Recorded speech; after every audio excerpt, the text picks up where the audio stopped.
भूर्भुवस्सुवः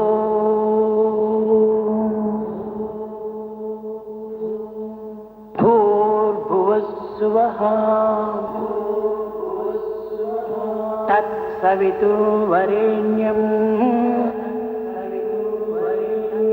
भर्गो देवस्य धीमहि धियो यो न प्रचोदयात्।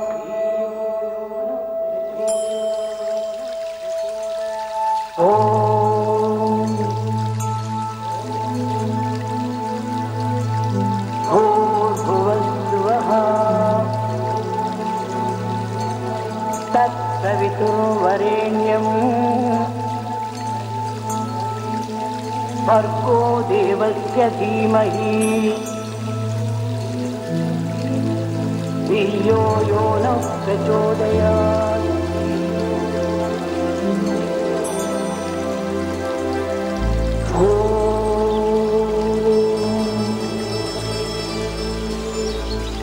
भूर्भुवस्सुवः तत्सवितुर्वरेण्यं भर्गो देवस्य धीमहि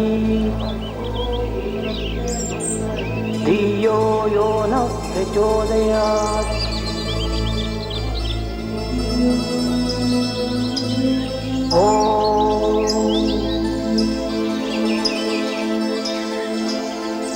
भूर्भुवस्सुवः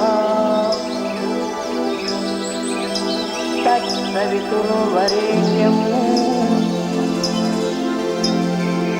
भर्गो देवस्य धीमहि धियो यो न प्रचोदयात्।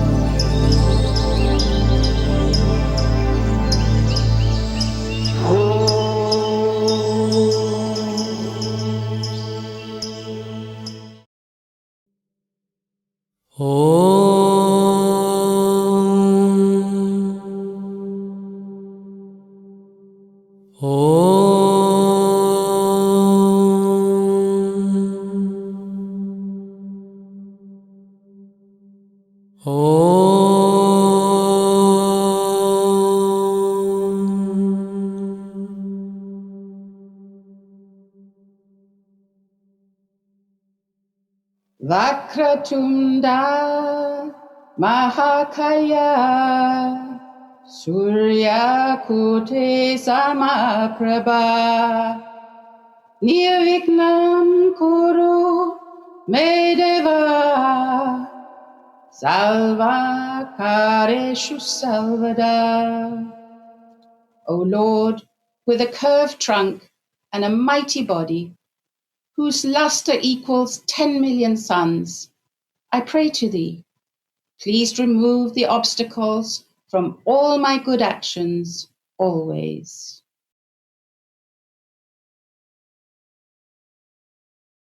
Guru Brahma, Guru Vishnu, Guru Deva Maheshwara, Guru Sakshat Parabrahma, Tasmai Shri Gurave Namaha.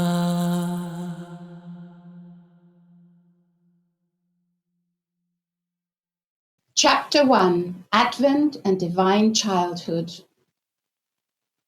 Bhagavan Sri Sathya Sai Baba was born in a small village called Puttapati in the Andhra region of South India.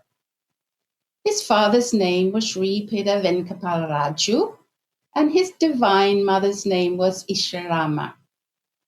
Mother Ishwarama was a very pious lady, always performing one or the other penance to please the Lord. Lord Narayana, being very pleased with her true divine love, decided to be born once again and to enact once more his divine drama.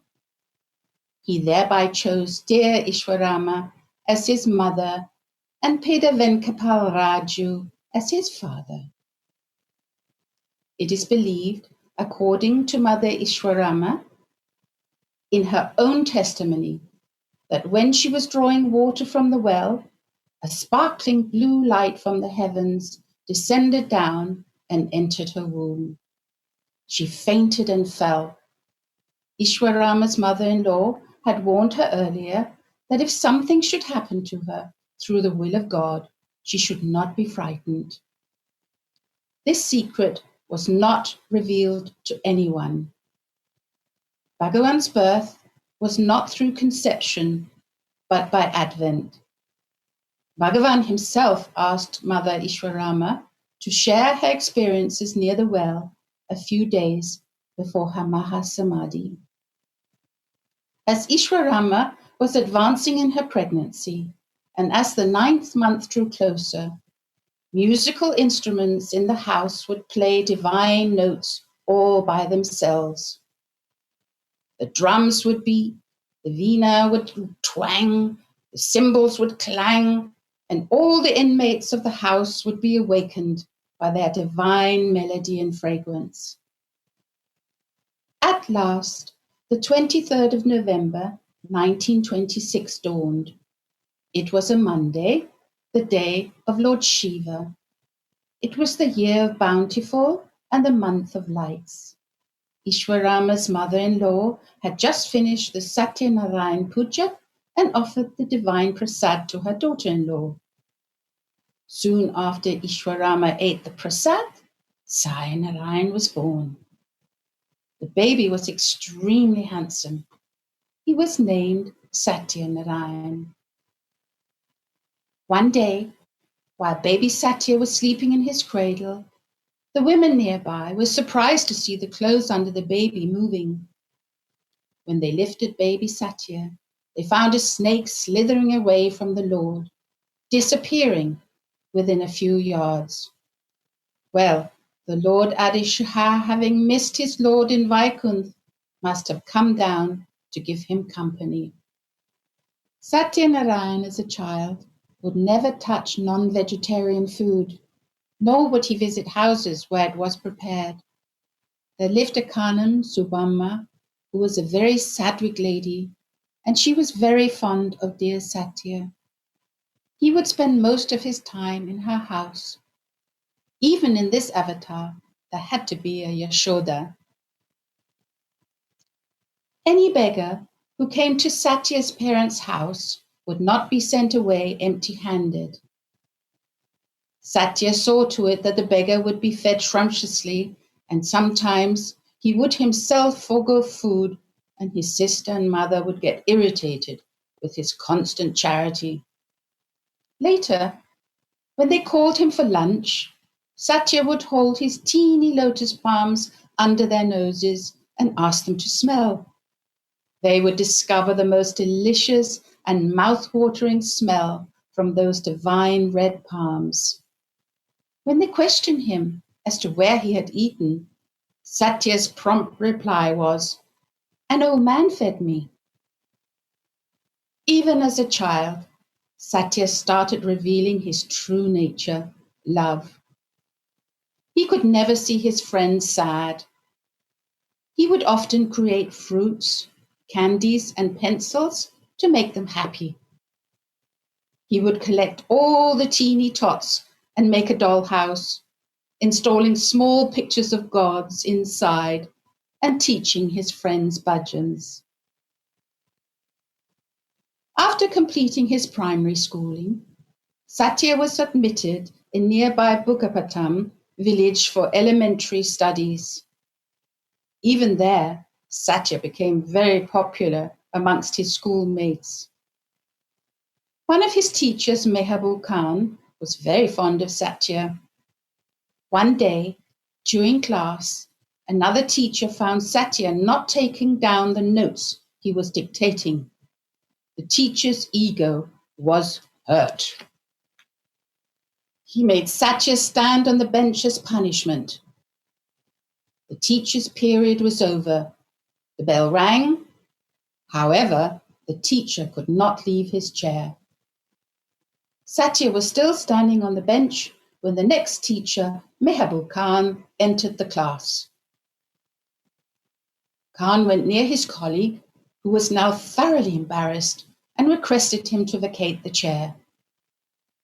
The poor teacher was almost in tears. He said, "Sab, the chair has stuck to me." Khan looked around the class. As all the children had overheard their teacher's conversation, they were giggling. Khan saw to his utter dismay dear Satya standing on the bench and enjoying the whole drama. Khan was shocked and asked the teacher to bring Satya down, as then only would the chair leave him. The teacher, who was already humiliated and very ashamed, requested Satya to get down from the bench. As soon as he did so, the teacher's chair also released him. In this way, Satya began revealing himself. One day, a tanga driver lost his horse. He searched everywhere, but to no avail. Someone told him that there was a divine boy studying in the school nearby, and he would reveal to him the whereabouts of his horse. Just as in the Shirdi avatar, Satya beckoned to the man gently and told him that his horse was grazing outside the village in a mango grove. The driver found to his great joy his horse, just as Satya had described. From then on, all the tanka drivers would pray to Satya to sit in their tankas so that they too would be blessed and have more business. The first chapter of Sri Sathya Sai, Satya Narayana Katha, ends with all auspiciousness. Bow to Sri Sai. Peace be to all.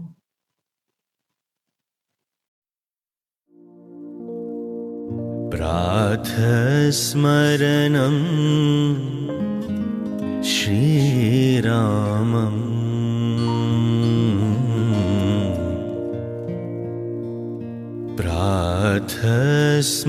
प्रातस्मरणं श्रीरामम्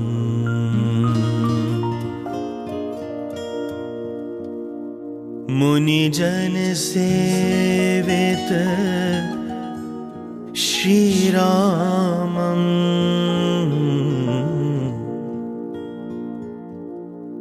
मुनिजन सेवित श्रीरामम्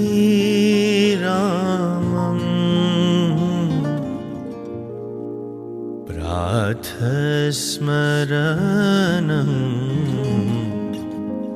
श्रीरामम्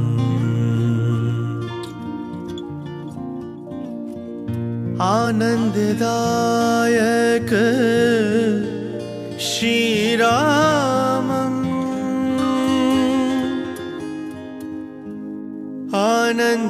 आनन्ददायक श्रीरामम्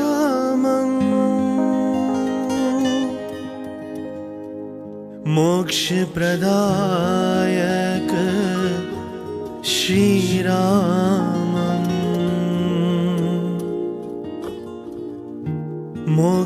मोक्षप्रदायक श्रीरामम्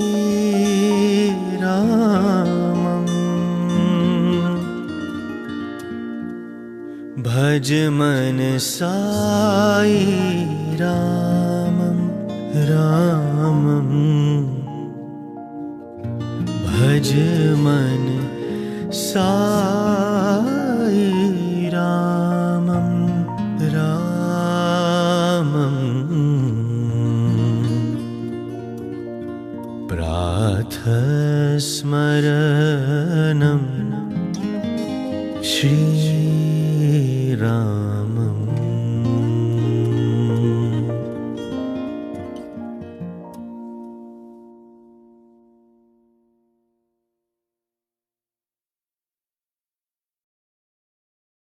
Chapter 2. Sai Baba's mission begins. On the 8th of March, 1940, Satya gave a piercing scream and fell down unconscious. He was holding his right toe tightly. Everyone at home thought that a scorpion had bitten him, but actually Satya had left his physical form to save some devotees, which all the people around him did not know, as he had not done anything like that in the presence of others before. Everyone searched for the scorpion, but how could there be one when it was not the cause of Satya's state? After some time, Satya opened his eyes, but was as calm as before. The next day, once again, Satya fell down unconscious. Later, when he opened his eyes, he told the people around him that the village goddess Mama was very angry, so one of them must go and break a coconut and light camphor before her. When the coconut was broken at the temple, Satya announced from home that it had broken into 3 pieces. It was true. Some people thought that Satya was possessed by spirits. They started treating him with all kinds of medicines and herbs. Others thought that Satya had gone mad, and they sent for his parents. Satya's parents came and were shocked to see their loving son in such a state. Even they did not know what to do, so they took him to an exorcist. The exorcist had a very cruel way of driving away spirits. He cut loving Satya's tender scalp with a sharp knife, squeezing in lime juice and applying a very pungent powder which bulged sweet Satya's face to abnormal proportions. His eyes swelled to an enormous size. Seeing his terrible condition, Satya's mother and sister were very sad, but helpless, as they had handed Satya over to the exorcist. Observing their plight, Satya beckoned to his sister and told her that nearby there grew a herb. He told her to make juice from that herb and apply it to his eyes. The mother and sister pleaded with the exorcist to leave Satya alone, saying that it would bring him once again when he was fit. The exorcist left Satya with great reluctance. According to Satya's suggestion, they put a few drops of the herbal juice into his eyes, and before long they were normal and sparkled with mischief. Days passed with Satya expounding high Vedic philosophy to the villagers. He also began talking about a saint called Sai Baba. The father, Venkapalraju, could stand this no longer. One day, he approached Satya with a stick in his hands to beat the devil out of him. He asked Satya, "Who are you? Tell me the truth." Satya calmly replied with love and authority, "I'm Sai Baba. Keep your houses clean and your minds pure. I shall dwell in them forever." The stick in Venkapalraju's hand fell down. He was dumbfounded. He said, "If you are really Sai Baba, show us proof."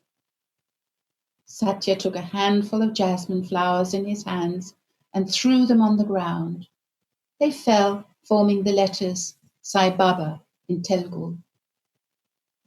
From that day onwards, everyone in the village and nearby villages started calling Satya Sai Baba. They began worshipping him with great devotion and offered special pujas to him every Thursday. The second chapter of Sri Sathya Sai, Satya Narayana Katha, ends with all auspiciousness. Bow to Sri Sai. Peace be to all.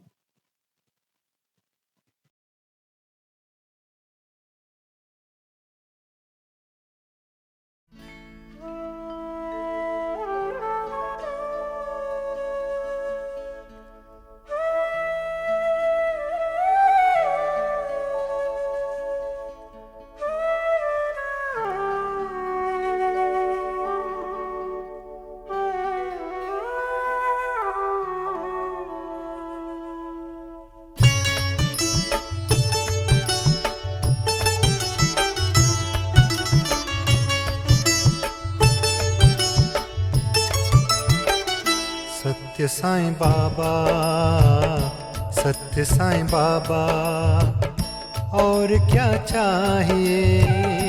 सत्य साईं बाबा, सत्य साईं बाबा, और क्या चाहिए। बस दया का एक इशारा चाहिए। सत्य साईं बाबा, सत्य साईं बाबा।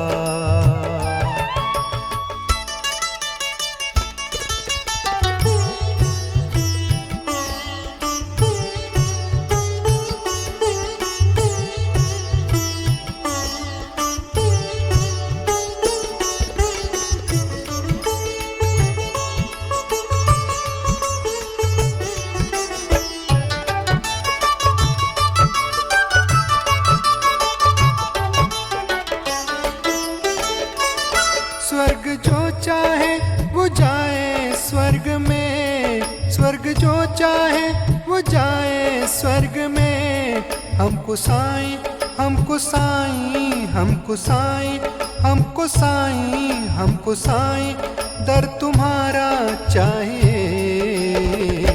सत्य साईं बाबा, सत्य साईं बाबा, और क्या चाहिए। सत्य Sai Baba.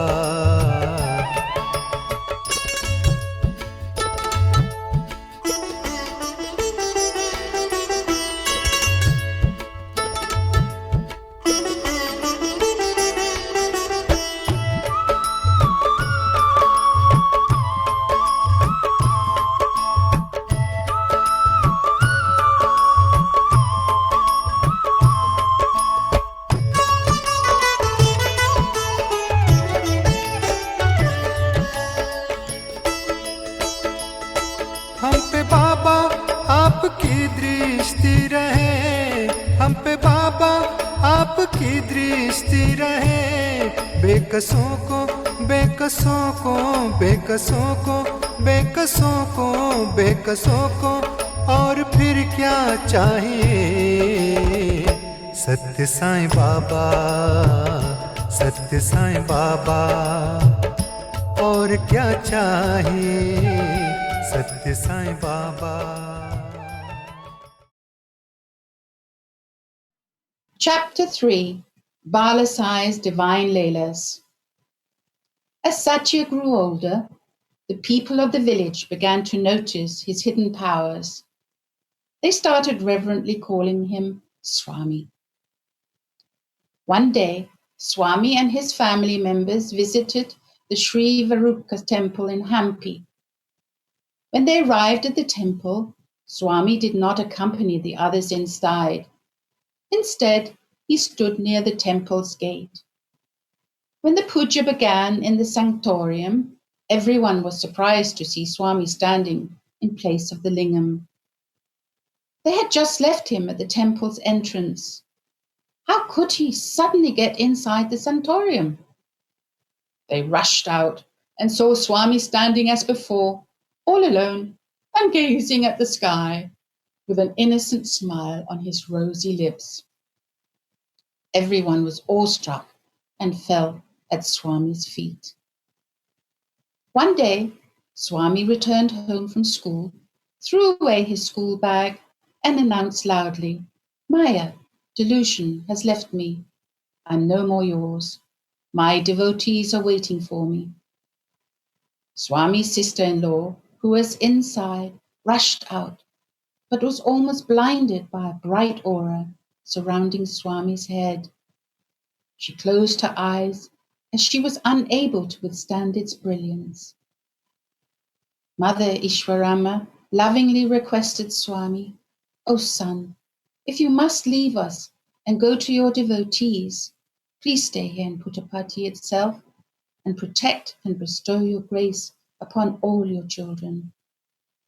Swami gracefully agreed to his mother's humble request. For a very long time, Swami stayed with Kanam Subama, whose house was large and could accommodate the increasing number of devotees who came to see him. Moreover, Subama herself was an ardent devotee and loved Swami with all her heart. The devotees soon began coming from all over. Sometimes the food would be insufficient to feed everyone present. At such times, Subamma asked Swami for help.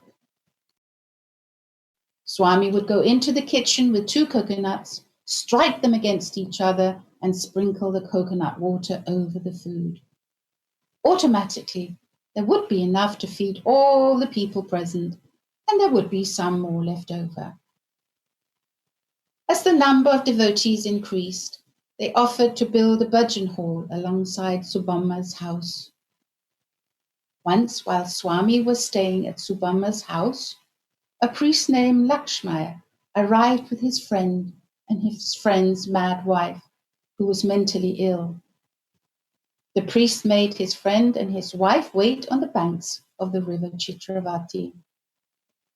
The priest arrived at Subamma's house and came across Swami. Not knowing who he was, the priest addressed him, saying, "I believe there's a boy here who cures ailments. Could you please take me to him, as I brought my friend and his mad wife?" Swami asked the priest to bring the couple to him. He told them to have a bath and to sit with the other devotees. Swami then distributed prasad to everyone. He created the divine vibhuti and put some in the mad woman's mouth. Later, he cut some fruits, which the couple had brought as offerings to him, and gave them the same to eat. Within no time, as the people were watching, the mad lady became normal. Bowing with great reverence to Swami, she and her husband left happily. As the life of Kanan Subamma was coming to an end, Swami made her perform lots of charity. One day, when Swami left for Bangalore, Subamma's health deteriorated, but her mind was constantly on her beloved Swami. Even her mouth, which uttered his holy name, stopped moving. Her breath stopped. She breathed her last, calling out Swami's name. At once Swami appeared from nowhere. He called her with his loving voice, "Subamma, Subamma, open your mouth." Subamma, who was physically dead, opened her mouth, and her hands started fumbling and trembling to hold Swami's feet. Swami graciously took her hands into his, and with his right hand poured the holy Ganji water into her parched soul through her mouth. Subamma, the true devotee of Swami, left the mortal coil with her eyes fixed on Swami's divine lotus face and merged in him. According to the wish of the devotee, Swami reveals himself as their chosen God. To some, he shows himself as Lord Ganesh, to some as Lord Muruga, to some as Sri Rama or Sri Krishna, and yet to others as Christ, and he pleases all. Once a lawyer named Krishna Machari came to Puttapati from Henkunda with the sole intention of exposing Swami as a charlatan. He was taken to Swami by his father. Swami took the lawyer into a room and asked him to keep his eyes closed. When they entered the room, Swami asked him to open his eyes. The lawyer was surprised to see the samadhi of Shirdi Sai Baba, with a garland draped over it and a priest standing nearby with puja items in his hands. Swami told the lawyer to look at the other side. There he saw the Hanuman temple, the neem tree, the Gurustan, and other sites in the holy town of Shirdi. The lawyer was an ardent follower of Shirdi Sai Baba. When he received the darshan of Shirdi Baba's samadhi, he fell at Swami's lotus feet and asked him for pardon. The embodiment of compassion, Swami, patted his back and immediately pardoned him. Swami is all-powerful. Whosoever calls him in any name with love, he responds and blesses them. The third chapter of Sri Sathya Sai Satyanarayan Katha ends with all auspiciousness. Bow to Sri Sai, and peace be to all.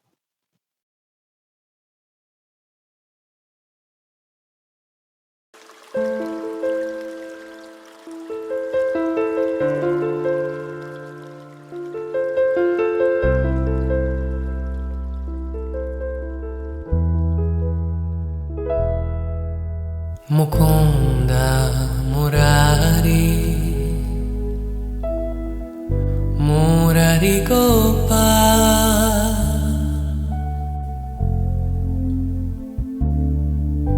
Mukunda Murari, Murari Gopal,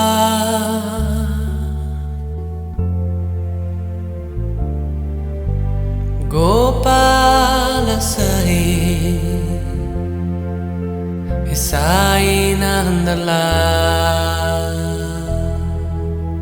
Gopala Sai, Sai Nandala, Prashanti Nivasi, Nivasi Nandala, Prashanti Nivasi, Nivasi Nandala, He Antaratma Jyoti, He Jyoti Nandala, He Antaratma Jyoti, He Jyoti Nandala, Satyam Shivam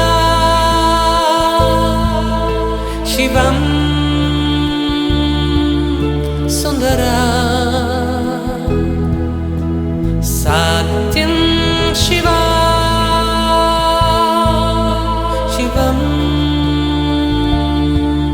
Sundaram, Sundara Rupa, Sai Nandala, Sundara Rupa, Sai Nandala.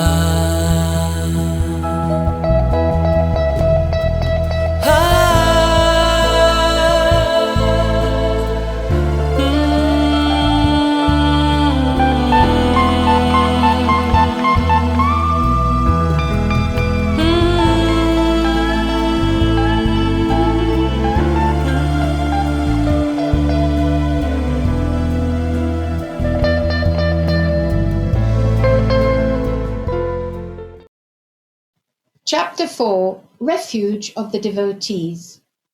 Srimati Sakama owned a very large coffee plantation. She was also a very sattvic and divine lady, performing lots of charity, like feeding the poor, offering them clothes, and so on. Recognizing her worth, the Maharaj of Mysore had bestowed upon her the title Dharma Parayani. One morning, around 9 o'clock, when she was performing her morning puja, Sakama's servant came and informed her that some people had come in a vehicle and wanted to see her immediately. Sakamam came out and saw an old car on which a board was put up with the words Kailash Committee. In front was a young boy of 16 with his hair all scattered. At the back, an old man was seated majestically upon a deerskin with a flowing beard and holy ashes smeared on his body and forehead. Sakamam welcomed the old man and worshipped him religiously, washing his feet and offering him flowers and fruits.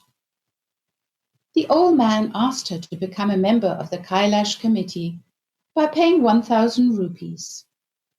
She gladly paid, but the money and receipt were returned to her. The old man told her that he would visit again. A few years passed, but there was no sign of the Kailash committee. One day, Sakamam had to go to Bangalore. While visiting one of her friend's houses, to her utter surprise, she saw the same young boy with the scattered hair. As she looked at him, the boy transformed himself into the old man and back again to the young boy. Sakamam was stunned. She went close to the boy and asked him, "Were you not the one who came to my place as the Kailash committee?" The boy replied, "Many years ago, you had to pay 1,000 rupees which you did not pay. Therefore, I had come to take it from you." Her eyes welled up with tears. She prostrated before Swami and earned his grace. One afternoon, while Swami was talking to some of his devotees, he suddenly shouted, "Do not shoot! Do not shoot!" He fell down unconscious. After about an hour, Swami arose and told the devotees to send a telegram stating, "Your revolver is with me. Do not worry." Someone told Swami the word revolver should not be used, as it would raise objections from the postal authorities. Hence the word instrument was written instead, and the telegram was sent. All were wondering and asked Swami about this sudden happening. Swami told them that they would soon know. 4 days later, a letter arrived from Bhopal, written by an army officer. Due to circumstances, the officer was upset and had decided to shoot himself. He fired one shot in the air to test the revolver. At that moment, from the other corner of India, Swami had shouted, "Do not shoot! Do not shoot!" At the same time, a knock occurred at the officer's door. The officer quickly hid the revolver and opened the door. An old classmate had come to visit with his wife and servant. The officer invited them inside. After a few minutes, they decided to visit the officer's neighbor, who was also their friend.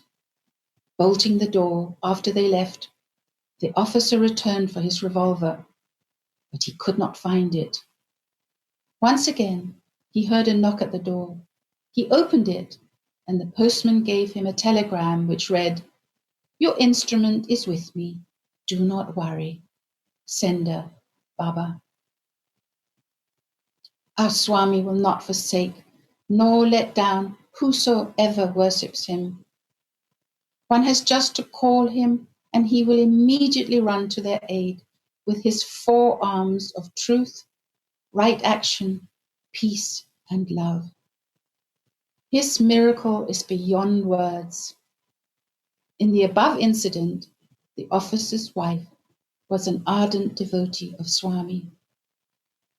The 4th chapter of Sri Satya Sai, Satya Narayana Katha ends with all auspiciousness. Bow to Sri Sai. Peace be to all.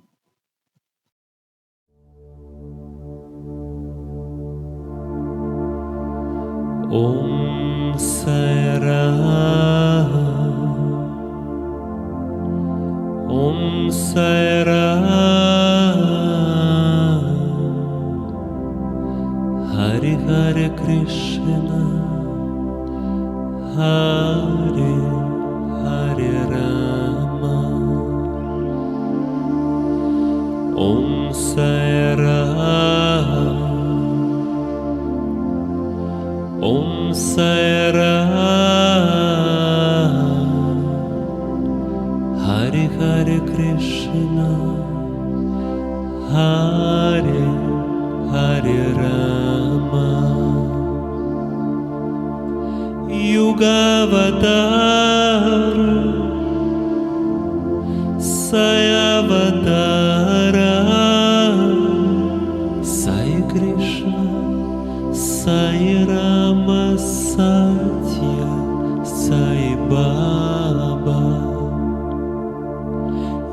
Avatara,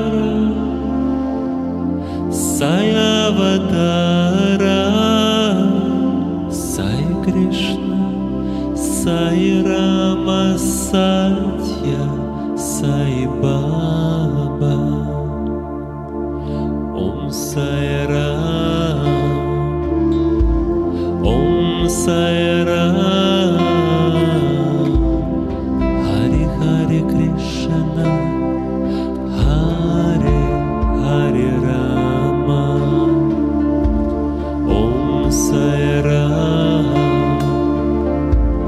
Om Sai Ram, Hare Hare Krishna, Hare Hare Rama, Yugavatara, Sai Avatara, Sai Krishna, Sai Rama, Sathya Sai Baba, Yugavatara, Sai Avatara, Sai Krishna, Sai Rama, Sathya Sai Baba.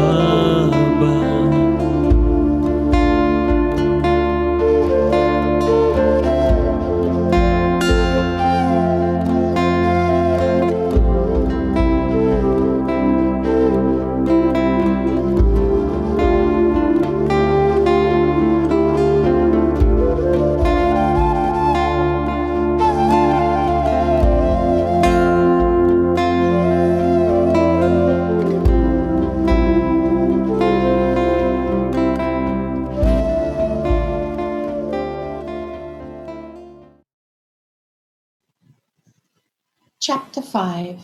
The Ever-Merciful Swami. One day Swami visited a home in Bangalore. Many people had assembled there to have his darshan. Some of them had brought flowers and fruits to offer to Swami. Others were talking of Swami's miracle and compassion. A poor cobbler overheard their talk. A beautiful thought suddenly came into his mind. He wished to have a glimpse of the Avatar. He lovingly plucked a rose from the garden and squeezed his way through the crowd, slowly walking towards where Swami was seated. He peeped inside, and at the same time, Swami also peered out. Their eyes met, and at that very instant, for the cobbler, an irresistible love overflowed through him for Swami. Lovingly, Swami called out to him to come closer. The cobbler went near and offered him the rose. Swami graciously accepted the rose and asked him in Tamil, the cobbler's mother tongue, "My dear, what do you want?" The cobbler was not prepared for the question, and he replied, "Swami, please, will you visit my hut?" Swami responded, "Definitely, I will visit." Tears of joy overflowed from the cobbler's eyes. With reverence, he fell at the lotus feet of Swami. In his excitement, he'd forgotten to ask when he would grace his hut. After Swami left the residence, all these questions came into the cobbler's mind. Days passed, but there was no sign of the Lord's visit to the cobbler's house.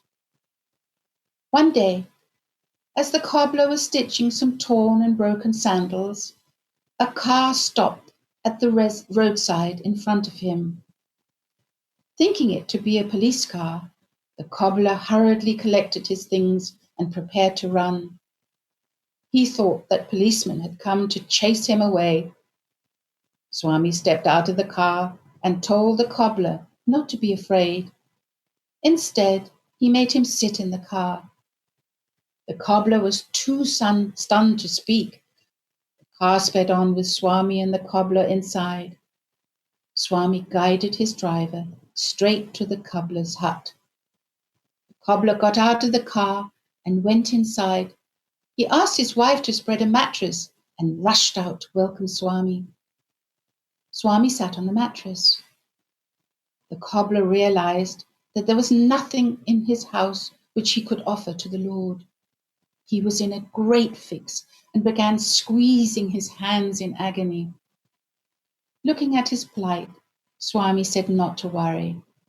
He told the cobbler that he'd come to give and not to take away anything from him except love.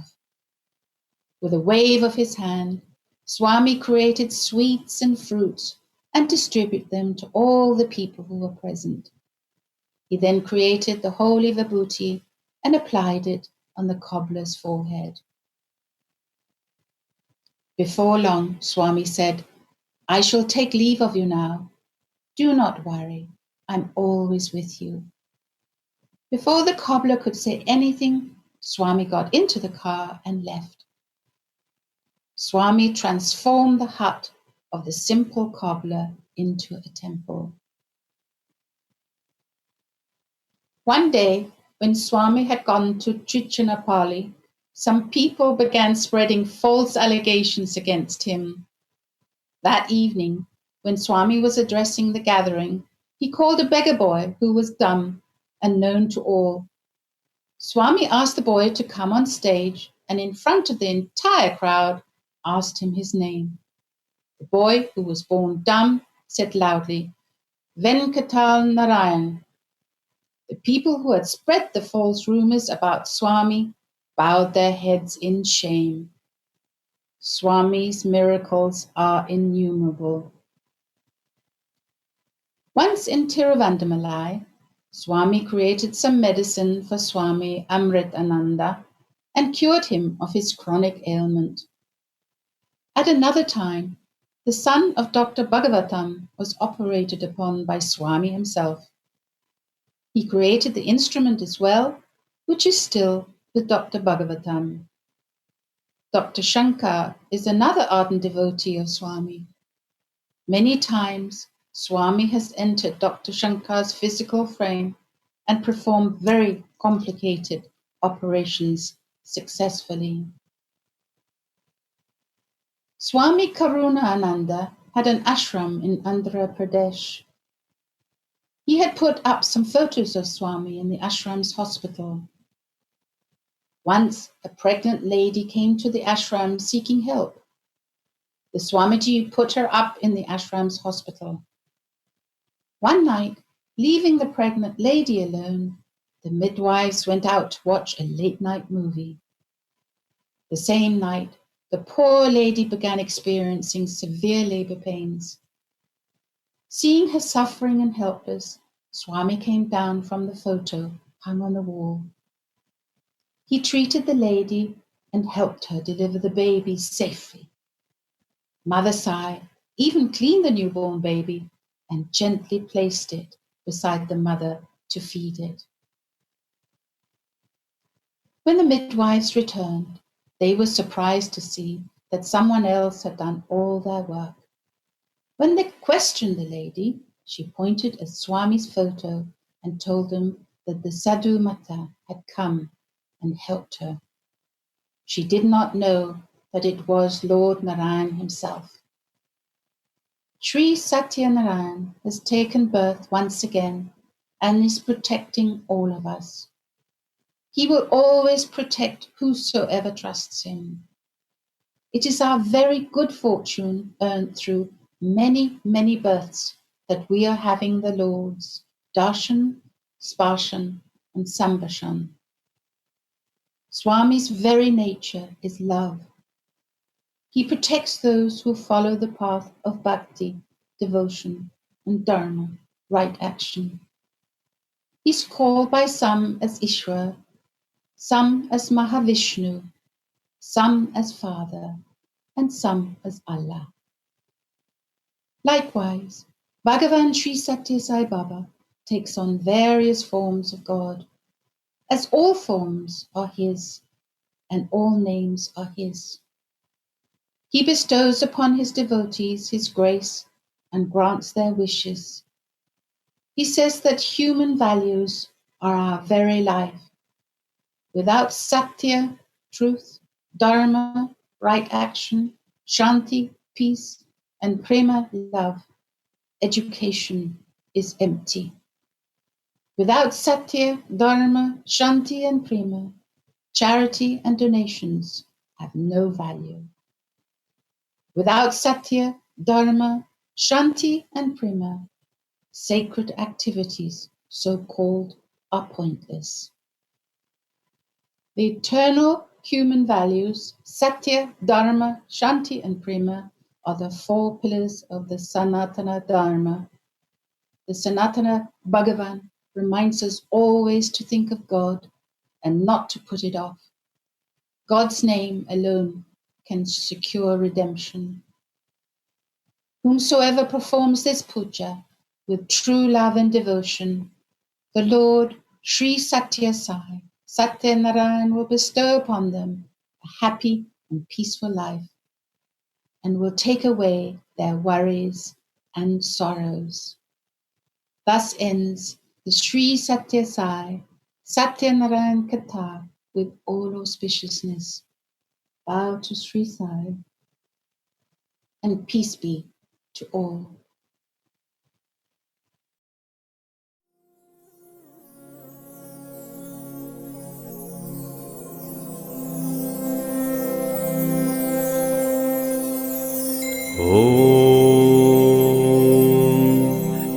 Sai Ishwaraya Vidmahe Satya Devaya Dhimahi Tanna Sarva Prachodayat.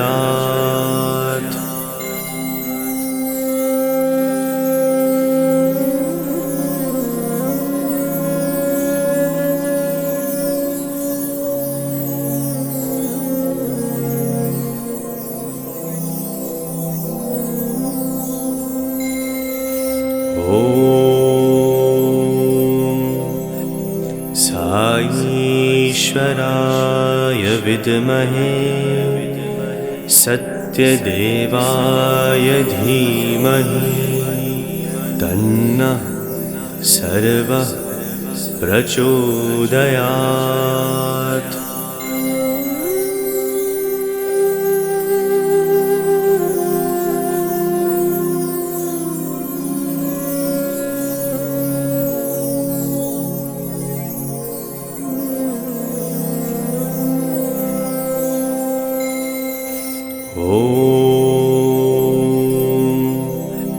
Sai Ishwaraya Vidmahe Satya Devaya Dhimahi Tanna Sarva Prachodayat.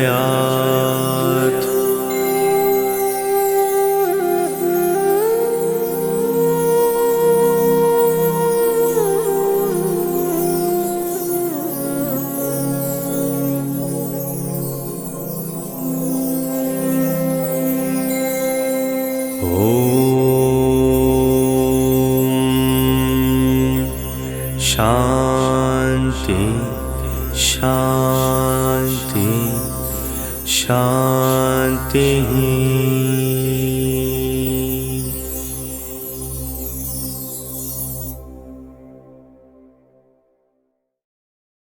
Om Tat Sat Sri Narayana Tu Purushottama Guru Tu Siddha Buddha Tu Skanda Vinayaka Savita Pavaka Tu Savita Pavaka Tu Brahma Master Tu Yava Shakti Tu Ishupita Prabhu Tu Ruja Vishna Tu Rama Krishna Tu Rahimatayo Tu Rahimatayo Tu Vasudeva Go Vishwarupa Tu Chitananda Hari Tu Advitiya Tu Akala Nirvaya Atmalinga Shiva Tu Atmalinga Shiva Tu Atmalinga Shiva Tu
Samastha Lokah Sukhino Bhavantu. Samastha Lokah Sukhino Bhavantu. Samastha Lokah Sukhino Bhavantu. Samastha Lokah Sukhino Bhavantu. Samastha Lokah Sukhino Bhavantu. Samastha Lokah Sukhino Bhavantu. Samastha Lokah Sukhino Bhavantu. Samastha Lokah Sukhino Bhavantu. Samastha Lokah Sukhino Bhavantu. Om Shanti Shanti Shanti.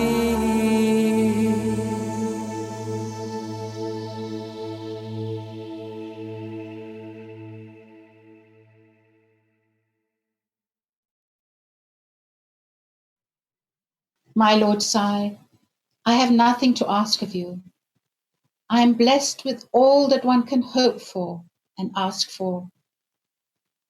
I have a mind to think, it is thy glory.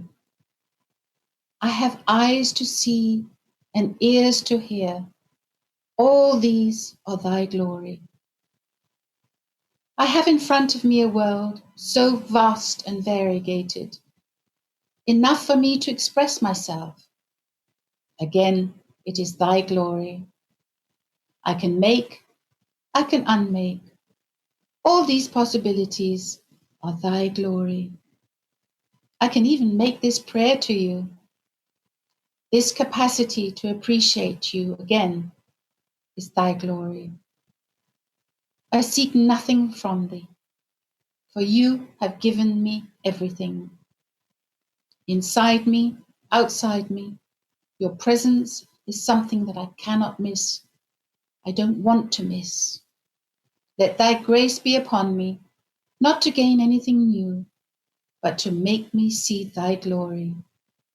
In all my achievements, in all my capacities, let me see thy glory. Sai Ram.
Gama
కలదు.